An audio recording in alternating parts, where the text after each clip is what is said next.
তো এখন ভালো করে মেখে নেব ময়দাটাকে। তাহলে এর মধ্যে কী কী দিলাম, এর মধ্যে ময়দা দিয়েছি, নারকেল দিয়েছি কুড়ানো, ময়দা দিয়েছি, চিনি দিয়েছি, সুজি দিয়েছি আর দিয়েছি তাল। ভালো করে মেখে নেব। ও আর একটু মৌরি দিয়েছি, মৌরির ফ্লেভারটা যখন মুখে পড়বে তখন কিন্তু খুব ভালো লাগবে খেতে। তো দেখো বন্ধুরা, আমার মাখা হয়ে গেল। এবার ভাজবো, একটুখানি রেখে দিলে পরে চিনিটা গলে যাবে। দেখো বন্ধুরা, কড়াইতে তেল দিয়েছি, তেলটা ভালো গরম হয়ে গেছে।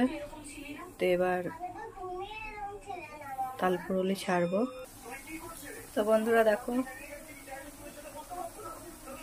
এখানে তালের বড়া ভাজা বসিয়ে দিয়েছি, এখানে মেখে রেখেছি দেখো, আর এতে তুলবো। দেখা যাক হয় কি না হয়।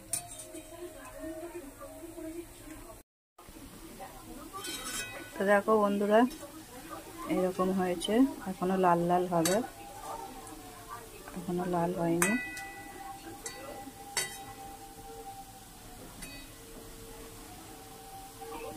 ফাইনালি বন্ধুরা দেখো, এই হচ্ছে কালার, আর ভালো মুচমুচে হয়েছে। দেখো গরম, প্রচুর গরম, তার এক খোলা চাপিয়েছি, এই যে